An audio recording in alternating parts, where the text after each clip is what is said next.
Thank you for joining us this evening on our webinar about longevity, living longer, living better. I am Dr. Helen O'Neill. I am an associate professor in reproductive and molecular genetics at University College London at the Institute for Women's Health. And I have spent the last almost 20 years since I did my degree, figuring out all of the things to do with women's health, to do with early embryo formation. And it's amazing when you look at that entire reproductive and lifespan from the earliest beginnings of life to the end, how you see main drivers. So just a bit of background on myself. I am, as I mentioned, an associate professor. I am uh, CEO and founder of Fertility, which is a women's health company that is transforming diagnostic timelines, provision of care, and building predictive models for how we shorten time to diagnosis for all of the conditions that affect women. In my academic life, am a geneticist at heart, and so I love everything to do with molecular genetics, how we better understand the earliest determinants of life through embryo formation. So I'm going to be walking you through some of the things in the last 19 years that have been huge in the headlines, that have been massive promises. And it's kind of funny to see that you do see these life cycles of hype, whereby people are jumping on trends. And it's not just people. I think like scientists as well we go through these exciting waves where everything is promised. So I'll run through just some slides. It's going to be conversational, a little bit of fun, a little bit exploratory, and hopefully you'll learn something cool at the end of it. I am going to present here. Okay. All right. I'm hoping you have me. That's sharing. It should still be sharing. Let me see if I can. Oh my God, I keep losing my slides because I am. There we are. I'm hoping you can see me now. All right. So, what does longevity mean for women's health? Um, Really, when we're talking about longevity, this word longevity, whatever it is you're thinking, um, really what we're thinking about is ways to live longer, ways to live healthier. Um, and actually, what I want to bring you through is some of the more basic things that really are fundamental to that exact process. So, I'm going to start with a little bit of history.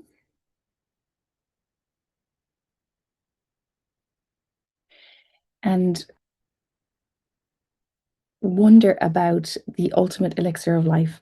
So when we have gone through the years in terms of like different genetic mechanisms and understanding life, really what we're talking about is something that unlocks how people live forever. Sometimes people talk about the blue zones, and the blue zones are places on Earth where people are more likely to live to 100 or beyond. And there are blue zones in Earth, and people have done studies looking to see what is it that these areas on planet Earth have in common. And typically, what they've found is it is not a single potion, it is not a remedy, it's not a drug, it is not necessarily even genetics. It's actually much more likely to be the fact that these areas are typically very hilly. They are, so people get exercise. Old people and young people live together, and that there is a sense of community. And I think that's a really important tenet to remember throughout this talk. Even though we will seek cures, even though we will seek medicines, even though we will seek hacks, actually, when you look at the proven global things that all of the areas have in common for how people live to 100, it's when old and young live together. So young learn from the old, but the old are kept young by the young, and they keep exercising. And unfortunately, we've gotten to the state where people can get in their car, drive somewhere, drive back, and literally never really exercise and move. And what I find very strange about all of these trends of biohacking is that um, human beings have somewhat forgotten uh, some of the most basic things about how normal human beings live. And what I mean by that is before people would have to exercise in order to get food, to get water. Now we have to make time out of our busy days where we sit in front of our computers all day to go to the gym, to go to exercise. People used to sleep at the time that they were meant to sleep. Many people say that the ultimate thing to sleep in longevity is good sleep. And since the introduction of unnatural light, we all can now hack the most natural biological rhythm there is in our body.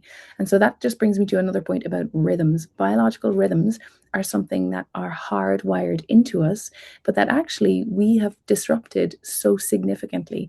And that fundamental rhythm of life is our circadian rhythm, and that is how we respond to light and dark, night and day, and how our hormone levels change in response to that circadian rhythm because it's signaling to us we should sleep.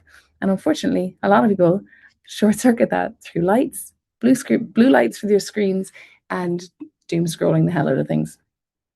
Okay, so when actually we look at longevity, we've already really achieved it. So a little bit of history shows that the global average life expectancy has more than doubled since 1900, which is pretty spectacular to think that the average life expectancy in 1900 was only 32 years. So I would be long dead by now. And in 2023, the average life expectancy was 73 years. And actually, the hugest driver in that was the fact that the global mortality rate, but from those earliest times, from 1900, is really about babies not surviving, children dying before 5. Um, and that's a really harsh and awful reality. But maternal and infant mortality was so significant that actually that really is what drives down that average life expectancy. But actually, when we think about all of the things that have enabled us to double our life expectancy, it's it's all of the basics that we take very much for granted. So this is an incredible image that has been created by AI. Thank you, AI, for doing this for me. But I love it because it helps me describe exactly what I wanted to tell you, which is that when we think about how human beings have evolved, we have the most incredibly sensitive evolutionary ability to adapt to our environment, but also to enable us to procreate when things are good and to not procreate when things are not good. And so, as somebody obviously who specializes in fertility, this is fascinating to me because I always see individuals who are, if they're stressed out, if their work is stressing them, their partner is stressing them, their finances are stressing them, if they're not well, if they're not eating, if they're over exercising, it actually impacts their ability to conceive. And that again is that really innate biological method of preserving you as opposed to enabling and saying you are not in a fit state to pass on anything. We need to preserve all energy for you as opposed to giving energy to creating a new life. But what fascinates me about the different revolutions that happened throughout history was that during the agricultural revolution, which was really how we were able to scale up in terms of our um, uh, creation of dairy, I went to a fascinating talk by Professor Mark Thomas at UCL, who's an evolutionary geneticist. And what he said was that our bodies, I think about 70% of planet Earth, people on planet Earth, cannot digest milk. So they're lactose intolerant. And the ability to digest milk, which is called lactose permease, you're allowing that lactose to be digested, is actually something that only is typically in infants to the age of 7 years old. So the ability for us to break down that dairy is directly related to the amount of time you naturally, or the maximum amount of time you would naturally be breastfed for. So around 7 years old, you lose that ability to digest milk, lactose permease or lactose intolerance. And after the agricultural revolution, whereby we were able to get milk at scale from cows and it became part of a daily life, that was when a mutation occurred within the human biology so that actually people could overcome that inability to break down lactose permease. So I again, this talk to me was just so amazing how our DNA actually changed at a time where you wouldn't think that machinery would actually enable a change in human DNA, but it did. Anyway, and I think that brings me to like the most important point we underestimate, and that is around nutritional science and understanding our micronutrients. There is not a single greater driver of how long we will live, how intelligent we are, how big we will grow to, how strong we will be than what we put into our bodies. And that is seen throughout historical evidence whereby we actually see it for that not just during pregnancy, that actually the generation afterwards is also going to experience the same impact. So if when I'm pregnant, I am, through living through a famine, that's not just going to impact my child, it's going to impact my child's child, because that is, if they're a woman, because that is when, or a girl, that because that is when all of their egg cells are laid down. And so we see this generational impact of nutrition. And so you very quickly can see a generational impact of nutrition. But there are studies that show that women who take iodine during pregnancy have, and postpartum and breastfeed with those babies, have 5 times, I think, a higher IQ score. Their children have 5 times our higher IQ score. And what's strange about this is that we can recognize so readily the role of nutrients in making people bigger or smaller, and yet we seem to discard the role of nutrients in our true evolution. What I always find fascinating is that we've essentially created a recommended daily allowance, and that's never really been revisited. Like, what truly is the recommended daily allowance of a given micronutrient or nutrient for you, given your genetics, or for somebody else, or for somebody else? We tend to do it based on size, and that's a strong theme here. You'll notice for the rest of this. And then the next longevity driver that has driven that length of life is in structured exercise, so physical conditioning.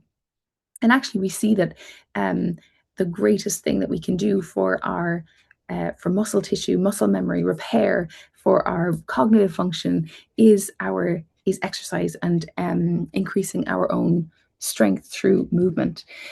But ultimately, the antibiotic era, whereby we were able to actually reduce sepsis, reduce infection, has really eradicated one of the biggest drivers of death, and that's in infectious mortality.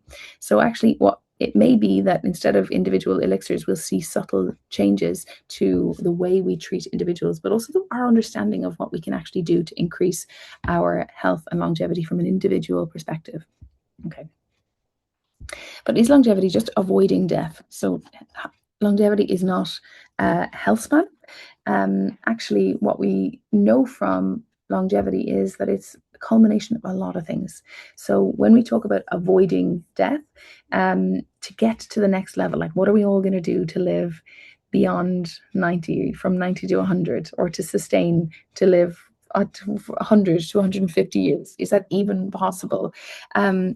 And actually, when we look at the last decades of our lives and this pharmaceutical intervention post a diagnosis, like we really typically look at aging as a disease, and we are just given individual pills to deal with the different aspects of aging as a disease. But we will consume more drugs in the last 2 years of our lives than our whole lives. And the problem with that is what's called polypharmacy. When you take too many drugs at the same time, you really risk the interaction of those drugs. So polypharmacy is taking more than 5 tablets per day. I think we all know people who would take a lot more than that. But polypharmacy accounts for almost 30% of hospital admissions and is the 5th leading cause of death in the USA. So simply taking tablets is not the solution for how we avoid death. And it amazes me how people overlook the idea of just taking a handful of drugs, putting it in their hand, and not thinking that those are going to cross-react. And the same is true of taking vitamins and different supplements. You see these people with a palm full of every single one of their supplements. Number one, why that's bad is because those supplements are possibly going to negative each other out because they can block absorption, block binding. But number two, the idea that they actually could cause something quite dangerous when mixed together in that sense. And when people shrug it off, I usually say, like when you drink orange juice, it's absolutely fine. When you clean your teeth, it's absolutely fine. But if you clean your teeth and drink orange juice, that gives you an idea of kind of a cross reaction of something that really isn't that nice. Because there's nothing worse than drinking orange juice after you've cleaned your teeth. If you haven't done it, you should probably test it out. So I think what we're really moving towards now is this biological model of personalized health to help us to better understand the individual cellular functions that are required to extend our lives. But the problem that exists is that longevity in the context of women's health is in the Stone Age.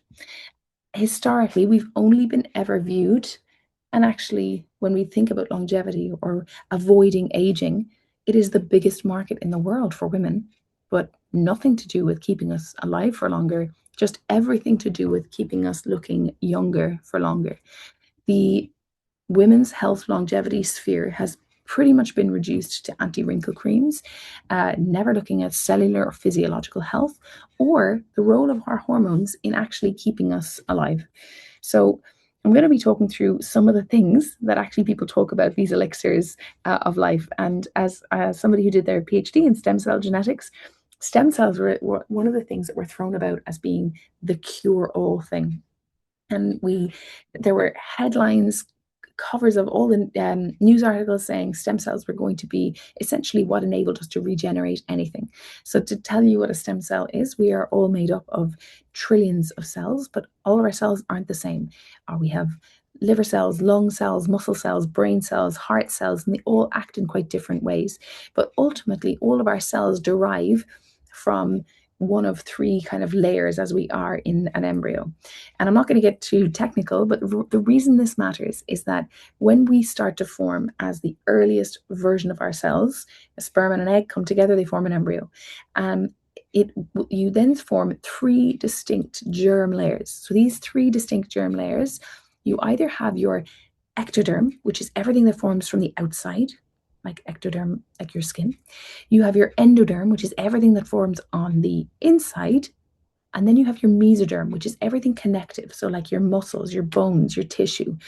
And depending on where those stem cells derive, so you have stem cells that are pluripotent, they can form anything, but then you can have mesenchymal stem cells, and those stem cells will only form muscle cells or that connecting tissue.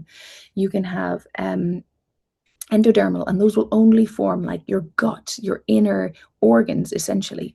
And so, why I say this is that we have seen stem cell therapies. I mean, people spending so much money on stem cell therapies, and actually, what they're hoping for is that these cells are going to go in and just form the type of tissue that they need.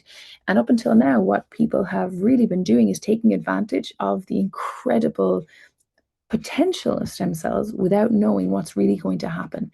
And so we've seen some horrific cases whereby the best example I give, I say it's the best example just because it's horrific, but patients were given injections of stem cells into the eyes, hoping they were going to, cure their sight or cure their eye problems.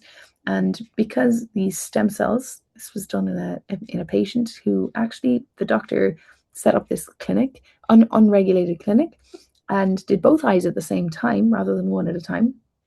And because he injected stem cells, but these were mesenchymal stem cells, meaning they would form muscle into the eyeballs, these muscle cells then contracted the cornea and just essentially, as soon as they tensed, it ripped both cornea away. So this person was left irreversibly blind after this stem cell therapy that was going to cure everything. And that's a really harsh example, and I give it because that's the extreme where things go really wrong. In a lot of times, people are given these injections, they have no idea in an unregulated way what they're being given, and they're paying a lot of money because there is an urgent need and they're in a lot of pain. But actually, what they end up with is spending a lot of money on something that actually isn't going to work. But these papers, by the way, look at this. This is the 5th of March this came out. So this is this month. This is August 2025. So these are really new papers. You can check them out, and I'll send all of the links to the papers afterwards. But actually, we're finally, after almost 20 years or more of stem cells being thrown out as being these incredible elixirs, where we're actually starting to see randomized trials of stem cell therapy for frailty, for reversing frailty and the physical decline of aging. So this is something that actually is really exciting. We're starting to understand what are the key things within a stem cell that cause it to be that enable it to form any type of cell. And so if you hear the word the Yamanaka factors, the Yamanaka factors are essentially what people found out. They said, what is it in a pluripotent stem cell, in a stem cell that can form anything? What are the key things that are needed genetically? And it's these things named after a I call Yamanaka, these essential genes are used. And what's fascinating is that quite recently a massive language learning model was used on lots of different cells, and it said, could we have predicted the Yamanaka factors? And it actually did, which is very cool. So I think in this era now of being able to use mass compute, being able to use machine learning, but also AI, we're really going to start to learn more about essentially what are the ultimate factors that are needed in order to drive change, repair, in order to really just rewrite some of the things that have never been able to be rewritten before. But in the meantime, while we were waiting for all of that, the only known true cause that we can use of reducing of increasing our bone density and increasing our resistance is essentially just exercise. It's so basic. I know you're probably thinking it's boring, but the reality is every single study out there shows that weighted exercises outdo any other thing for bone mineral density, especially in women. We lose our ability to retain calcium in our 30s, and so people start to take vitamin D and calcium, but actually far greater than any vitamin D or calcium is the idea that you would put load bearing and weight on your muscles and your bones. Bearing in mind, your bones are living organisms. People often think of their bones as being dead, not dead, but like almost these inanimate, like objects. But actually, your bones are living, and it's probably because of our association with a bone, with a skeleton, right? So we think of like skeletons as being dead things, and therefore bones equals dead. But maybe that's just me. But our bones are very much alive, and in order to create new bone, which is created through our osteoclasts and osteoblasts, these bone cells, they literally will be created upon the reaction to friction, to intensity, to hitting, to like load bearing things. They react to that resistance, high impact resistance. I always say there's a reason that astronauts are sent to space with exercise machines. It's not because they're bored up there. It's because when you do not have gravity to enable every single movement of you walking, of that resistance of even walking on your legs, jumping, you very quickly lose bone density. So when they come back down from space, they have osteoporosis unless they do regular strength training in space. Obviously, you need to do a lot more if you are floating all over the place, but it just gives you an extreme idea of how important it is to have weight on our bones in order for them to continue essentially thriving. And it's no different to muscle. Like we can easily equate movement and strength training with muscle building because we physically see the impact of exercise on our muscles, but we don't see the impact of exercise on our bones. But it is just as important for bone mineral density, muscle mass, and strength. Okay, so everyone's talking about GLP-1s, and it's really important that we actually address. I feel like I've been definitely not sitting on the sidelines. I've been waiting in anticipation for the evidence for GLP-1s beyond weight loss. So GLP-1s essentially mimic our gut hormones. So GLP-1 itself is a naturally occurring incretin. So that's a metabolic hormone that decreases blood glucose. And a GLP-1 receptor agonists or GLP-1 RAs. They are the medications that mimic that GLP-1 activity. And what we're starting to see now, so when we talk about GLP-1s, you're probably used to some of the brand names for them, like liraglutide, semaglutide, which is Ozempic, Wegovy, trizepatide, Mounjaro, Zepbound. So, and there's newer forms now that are coming out. And what we saw initially was this wave of GLP-1 use where you saw real extremes. And that typically tends to be the case when people jump on these things, that you see the extreme. It was extreme weight loss. It was extreme uh, symptoms from injecting. So people would report a lot of sickness or diarrhea. But actually now we're starting to see, as people are learning that dosage and learning a little bit more about it, we're starting to see a lot more evidence surrounding not just the efficacy and safety of GLP-1s for weight loss, but also for weight loss in individuals. Obviously, this came out in originally was supposed to be for people with diabetes.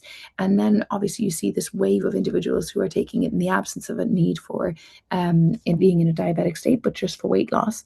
But actually, there's a huge amount of evidence now showing information where it reduces inflammation. There's reduction in pain. We're seeing this early wave of information, and we are collecting at Fertility, we are collecting this information really so we can start to have the evidence for people, because if they were unsure before, and there's a lot of the evidence is anecdotal, that we can start to collect some real evidence for what its true effect is, especially in women's health. So we're seeing early reports of quite naturally reduction in symptoms for PCOS, given this is a metabolic condition, but also reduction in symptoms for endometriosis, reduction in pain, inflammation, swelling. And so this is a really exciting time for us to learn more. We're also seeing a lot more papers looking at like rheumatoid arthritis and any of the autoimmune conditions. So we start to see that while this began as something that was, something that was going to mimic your GLP-1 gut hormone, it was going to slow gastric emptying, it was going to act on the brain to reduce appetite, it was going to improve your insulin response. Now we see actually there's really quite strong evidence beyond the initial prescribed means for obesity or diabetes. So the next thing I want to talk about is not just these GLP-1 peptides, but actually regular peptides, so other peptides. So peptides are essentially, it's become a bit of a catch-all trend, but what people are actually injecting are these short-chain fatty acids. They're essentially just amino acids, but they act like naturally occurring signaling molecules in our body. So obviously some are legitimate medicines like GLP-1s, but there's this huge grey market of like research compounds that have really mixed evidence. So there is there is a massive hype behind this idea that you can amplify naturally occurring signals like growth hormone release, like appetite regulation or tissue repair. And essentially there's three main the main categories that we're talking about when it comes to peptides. One is what I just talked about, metabolic control or weight loss. The second is fat loss. So these are metabolic peptides, and there's a bit of a gray area for these. And these are essentially to increase fat breakdown or lipolysis to stimulate growth hormone pathways. But there's very few human trial data. These types of peptides are actually more targeted as fat burners, and the effects, to be honest, in anything that we've seen are moderate at best. Then there are growth hormone stimulating peptides. So how these work is to stimulate the pituitary to release growth hormone, and they indirectly increase your IGF-1. And so the benefits that are claimed are muscle growth, are muscle gain, fat loss, better sleep and recovery. But the reality is, if you lose weight, you get better sleep, you recover better, you have reduced inflammation anyway. There is a physiological effect. They will raise your growth hormone if you're taking it, but the downstream effects are quite inconsistent. There's also quite like nothing on the long stream health or safety of these. I am somebody who will say, I'm really happy to be proven wrong. I'm actually not really giving anything negative towards these. I think, I mean, at the end of the day, GLP-1s were peptides at one point, but what I think we're really falling into, similar to the stem cell therapies, are people in the fourth category, which is the healing peptides. So healing peptides, I mean, don't get me wrong, I would do any. I had surgery on my arm. I call it my gammy arm. My arm hurts every day, and I would do anything to inject something in there and make that pain go away. And so people who are living in chronic pain for certain things will do anything, even if it isn't going to work, even if it's a placebo, even if they have to figure it out and spend a lot of money and it doesn't work. At the end of the day, surgeries don't work sometimes. But essentially, what these healing peptides do, and the examples are like BP157, TB500, what that these peptides are essentially aiming to do is to promote angiogenesis, which is like create new blood vessels, create blood flow into these areas of your body to accelerate tissue repair, to promote, to reduce inflammation. But the reality again with these is that most of these studies are done in peptides, or sorry, most of these studies are done in rodents. Rodents aren't the same as humans. There's almost no robust human clinical trials, and there's a massive gap between like what they claim to do and actual evidence. And a huge part of that is the fact that I gave you an example of my gammy arm, because how do we do a large enough clinical trial on human beings when the downstream intended outcome is going to be so different, whether it's your arm, your hip, your leg, something internal.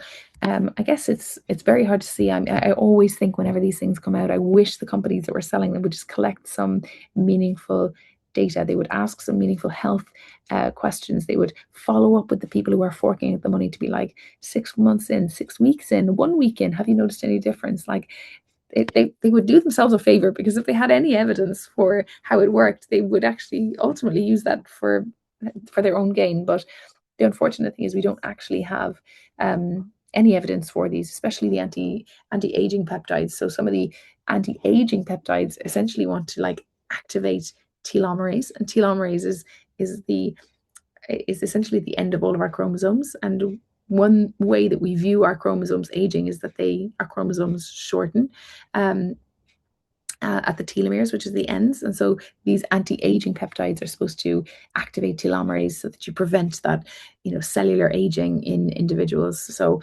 there's, again, very, very little biology to be able to back this up. Like, there's a lot of biology, like you can really make claims for these because like what you're talking about are true biological processes.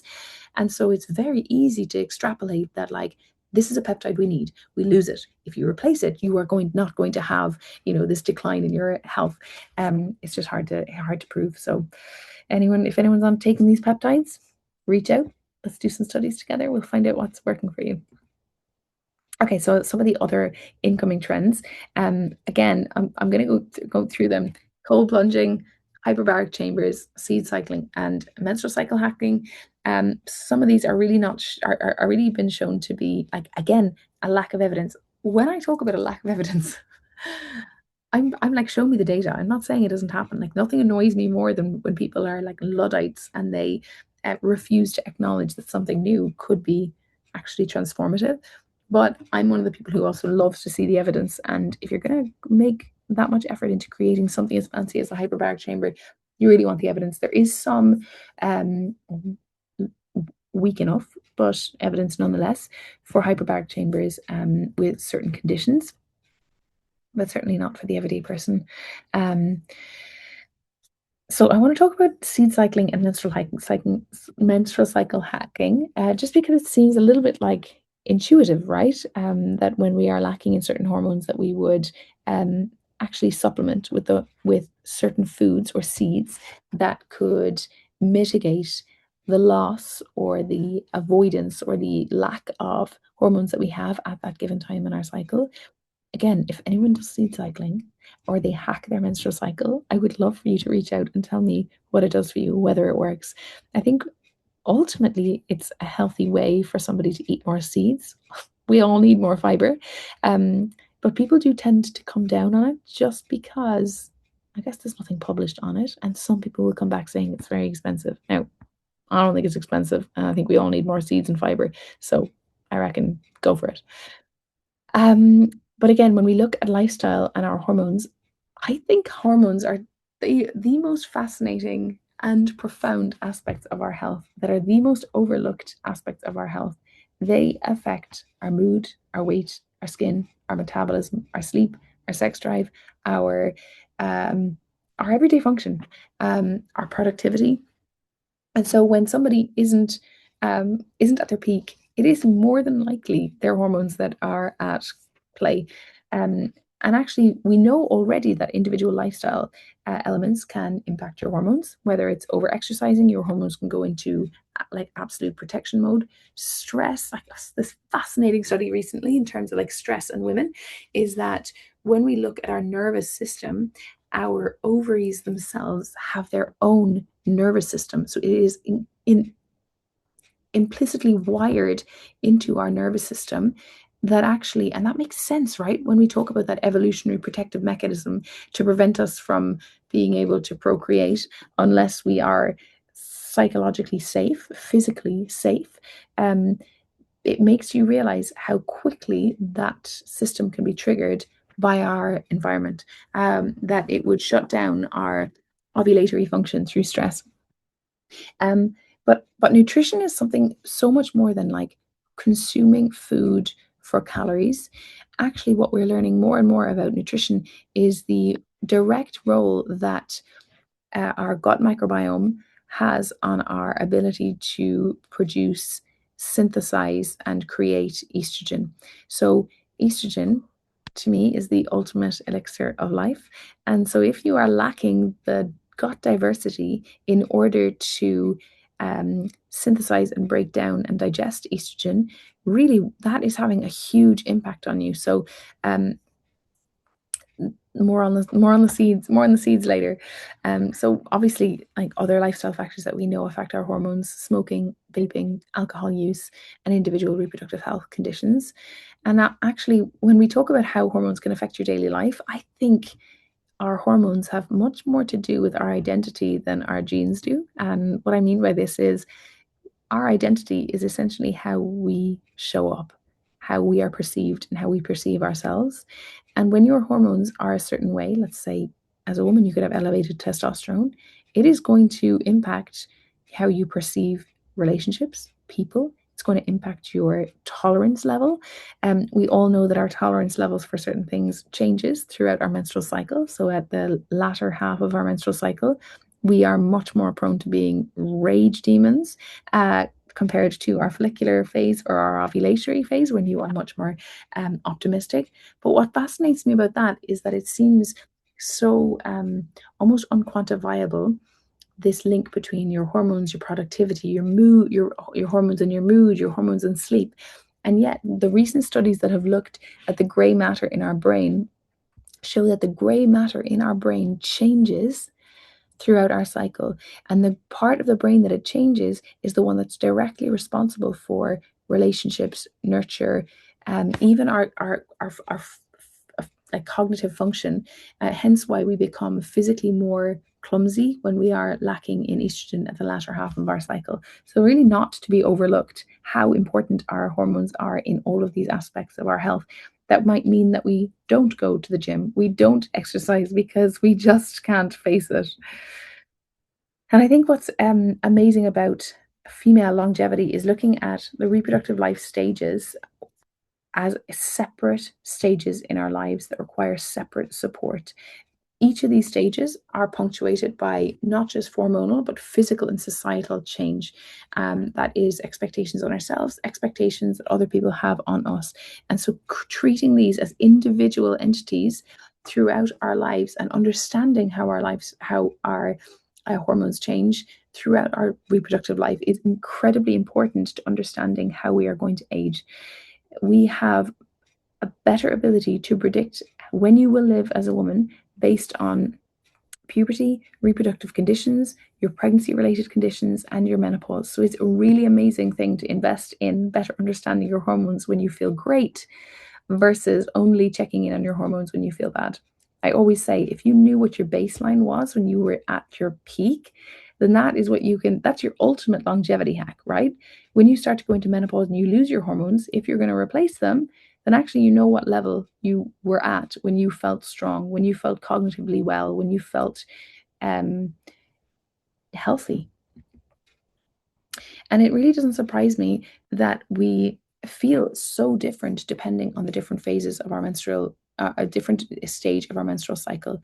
So this is a graph I love to show just because it is so confusing to look at until you break it down into the different phases, which is menstruation here, this little circle, day 1 to around day 7, however long you bleed. That which includes your follicular phase all the way up to when you ovulate, and then this luteal phase here, which is everything after that. And so when you look actually at this peak here of ovulation, when your estrogen is really at its highest and then all of a sudden crashes, that is really important to recognize that when you're feeling pretty bad, actually in that latter half of your cycle, it's because of that decline and lack of estrogen that you're experiencing.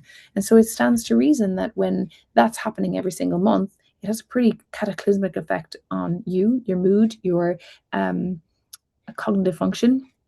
But actually, that is really your body telling you something is changing, something is happening. And actually, that's why we say the menstrual cycle is like the sixth vital sign.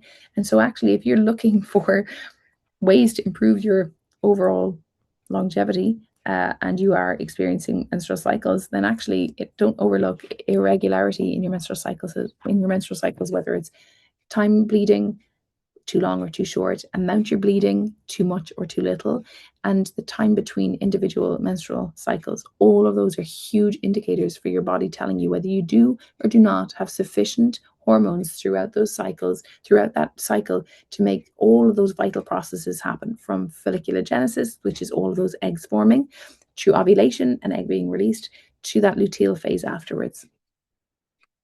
But we don't want to really overlook the importance of every single other aspect of female reproductive health. Now, I touched on our psychological health, and I touched on that and our stress levels and the innervation of the ovaries, solely to tell you that inextricable link between mental health and physical health.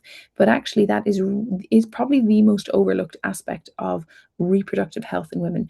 At the end of the day, when we talk about health in women, it really bothers me that we diminish it just to our reproductive capacity, when actually women's health across every part of our biology is completely different to men's health. And I mean that from a hormonal perspective, from a cellular perspective, from an ability to conceive perspective, yes, but equally the things that kill us later in life are not the same things that kill men later in life. And when we look at why, you have to look at estrogen. And when I mentioned earlier that estrogen is the ultimate elixir of life, I really meant it. When you look at everything that happens to women throughout their reproductive life. So here, what I'm looking at here is when you're born, all that estrogen. When you hit your 30s to 40s, it starts to go down. And then what you start to see is this clear trend downwards, but certainly fluctuation as it declines to go ultimately down when you are in menopause and postmenopause. So what you see is what you see here in terms of the color is symptom experience tends to go from mild to strong, and the symptoms that you're experiencing get stronger as you get older, but mostly as you lose your estrogen levels. So here what you see are the symptoms of menopause essentially are full body. And again, when we think about menopause as being something uterine, that you just stop having periods, we are overlooking the most fundamental aspect of the other losses that we have the rest of our body. We talk about cognitive changes, vasomotor symptoms, bodily changes, mobility changes, pelvic symptoms, and psychological changes. When all of these are directly linked with our loss of estrogen. So when we think about estrogen as being systemic, I mean it is pumped throughout our body. That's an important thing to just to remember, because it's actually important to remember that we have estrogen receptors in almost every part of our body. We have twice the number of estrogen receptors in our brain, which is why women are 2/3 more likely to get Alzheimer's or dementia when we lose our estrogen later in life. Um, Estrogen is also responsible for our ability to control our veins, so our vasomotor capacity, when we lose estrogen, that's when we're more likely to get hot flushes or night sweats. Now, what really bothers me, even about the words that we use around menopause or the symptoms of menopause, is that neurocognitive changes, or our brain being starved of estrogen, is a far more serious sounding entity than simply brain fog, or vasomotor symptoms are a real physiological description of what is happening to you, but we dismiss them and call them things like hot flushes or night sweats. And yes, those things do describe what is happening, but what they also do is undermine the medical, um, I guess, the physiological event that is happening to you as a result of losing your estrogen. And so it somewhat undermines, in fact, hugely undermines what a woman is going through when she is having a night sweat or a hot flush. The other aspects that change in terms of when we lose our estrogen: hair thinning, you get hair loss, your skin changes. So your estrogen is directly linked with your collagen. And so you lose the elasticity in your skin. It's funny that our skin looks more plump when we ovulate compared to when we're luteal. I always tell people, if you're getting your photo taken, do it when you're ovulating, because your skin literally glows. And again, your body's telling you maybe you should be making a baby, and it will make you look better. But again, you start to see, like, you have estrogen receptors in our skin, but we also have it in other parts of our body, which makes sense, which is in our pelvic area. So what annoys me is that when we talk about all of these different pelvic symptoms, low libido, pain during sex, vaginal dryness, urinary incontinence, what we've overlooked is the local um, need in that part of the body for estrogen. So when you lose estrogen, that is when you are much more likely to have that. Now, if I was to describe to you that your skin got really dry, or that you were much more likely to have chapped lips, you'd be like, well, I'll put some cream on it, because this is what happened when this is what happens when I'm in, I got windburn, or I was out in the sun. You would protect your face. And yet there is not the same narrative to protect your vulva and the entire pelvic floor when it becomes starved of estrogen later in life. And so many women are put on antibiotics for recurrent urinary tract infections, especially older women. It breaks my heart when they're put on antibiotics for recurrent urinary tract infections.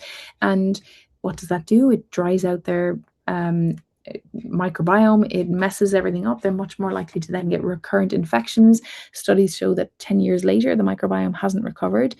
Antibiotics are incredible, but they should be used appropriately. And when you're having recurrent UTIs, really, you should be investigated for the need for, in fact, you shouldn't even need to be investigated. You need vulval HRT you need HRT for your vulva, which is like a gel or a cream that you can get. Everyone is different. Some people wouldn't want it, but I just think it's a really important conversation to be had for every single one. Okay, I'm going to move on. I'm amazed by the time and how long I can talk for. I sometimes, actually, I need no interruption. I'm used to lecturing for years, so I'm used to people just sitting there and listening to me. I don't even know if there's anyone here. So I talked just about it there, and just in case anyone wasn't still with me, there is a huge vulva, just to bring you back into the room. And I think HRT, or hormone replacement therapy, or menopausal replacement therapy, is, some people get annoyed about hormone replacement therapy. It's just menopausal replacement therapy. But is one of the few evidence-based longevity tools for women. So it is one of the only ones that actually shows that HRT can improve cardiovascular health in postmenopausal women. It can improve all of the different symptoms in terms of cognition, mood. One of the saddest things that ever happened was a paper that came out showing that HRT was linked with increased breast cancer, which was later proven to be completely erroneous in the way they collected and synthesized the data. And so there's this really devastating graph that shows, after that paper came out, this huge decline in women taking HRT, and it is overlaid with this huge increase in suicide in women. So the highest most prevalent age for suicide in women is 45, so right when you're in the peak perimenopause. And so it really shows you the link between our loss of estrogen and our mental health as well. So when we look at menopausal hormone therapy, for it has been shown for protection for the brain, bone, heart, and skin. And so when we look at longevity and why we die as women, the top three killers of women globally are heart attack, you will fall and break a bone, so bone density, or heart attack, bone density, or Alzheimer's or dementia, neurocognitive. And so when I talk about estrogen being important in our ability to form bones, estrogen being important in our cardiovascular health because of that vasomotor ability, and estrogen being this ultimate driver of cognitive ability, when we lose it, it doesn't really stand, it stands to reason that actually these are the top three drivers of death in women. And when we look at that one incredible asset that we have and recognize how important it is to us, you really start to think about menopausal replacement therapy or HRT quite differently, and you start to think about um, that need for all your hormones, that you lose them later in life, and the fact that not even 150 years ago people didn't live to menopausal age, and now we will spend more years in menopausal age than we do in not menopausal. So the future of longevity really is in early detection. So we spend 25% more of our lives in poorer quality health than men. Yes, we live longer, but we spend it in worse health, and that's because nothing has been done, no drugs have been developed, no clinical trials have been conducted with women first in mind, which is what we at Fertility are really transforming. The idea that actually women's health is a blueprint that should be built based on female specific data. We react very differently to everything. How diseases manifest in us is quite different, and how treatment should be given to us is also incredibly different. And I think the future of longevity really is about living well for longer. And it's really under like the main pillars of this are nutrition, exercise, and sleep. So when we strip away the biohacking hype, the most universally, I've spelled universally like silly, sorry, successful interventions are the known things that we know about nutrition, exercise, and sleep. Turn off the lights, turn off your phone, get some sleep. She says this with a baby who wakes her up every single night. But I think, again, even how we're wired to survive infants is very different, and we just don't understand enough of it. So, important to know that we have a monthly cycle. I've said this many times, but also men have a 24-hour hormone cycle. So that even in itself gives you an idea of how different that rhythm is in terms of what we treat and how we view longevity, and all of the different hacks that are built for a 24-hour hormone cycle in mind, as opposed to a 30-day hormone cycle. So we are really moving towards how we are going to ultimately optimize female health better through better understanding of our hormones. So just to give a note to anyone who wants to be part of our research trials, we have built the largest data set of female biometrics, biomarkers, pathologies. We are obsessed with creating change and better healthcare outcomes in women. We have nearly 700,000 women have done our health assessment, and we never sit on that data. We share the data. You can see the reports above me. But also we use that data to better understand the individual conditions, the drivers of those conditions, and how we can reduce time to diagnosis. So we have built our own machine learning model that we call GynAI, and the first versions of this enables us to predict with 99% confidence 18 of the most prevalent conditions affecting women's health. So despite the name Fertility, actually what we've built really is a much more broad gynecology tool to enable you to get screening, a dedicated hormone test, a potential diagnosis, and also then onward clinical care, whether you need an ultrasound scan, whether you need a prescription, whether you need to speak to a gynecologist or a fertility advisor or a menopause advisor, get a prescription for that. All of that end-to-end support is what we've built with Fertility, a seamless clinical journey so that you can get the help that you need when you need it, and to have all of your health really looked into. So that's my nod to what we do at Fertility. And if you are still there and interested, we are partnering with the Longevity Summit or the Longevity Show in the summer. And if we're going to have 2 full days of a women's health stage talking about in-depth information about bone health, menopausal health, cardiovascular health, skin health. We have some incredible experts from all over the world that are going to be joining us. So if you wanted to come to the longevity show, there is a 20% code there for anyone who wants to join us at the Tobacco Docks in London. It's going to be really fun. There's a lot of activations. There's like an early morning Peloton ride. There's loads of different talks throughout the day. I'm very excited about it. I'll be starting with a breakfast with Davina McCall, and then we have some incredible, talented people that will be joining us afterwards. So I will pause there with 3 minutes to go. Unbelievable. How did I even time that? I didn't. Now I'm going to try and find you guys. Where are you? You're back here. Okay, I'll stop sharing. And I don't know if there's any questions. So many of you here. Oh, there are questions. Hooray, let's do it. You are the best. Thank you, anonymous attendee. Okay.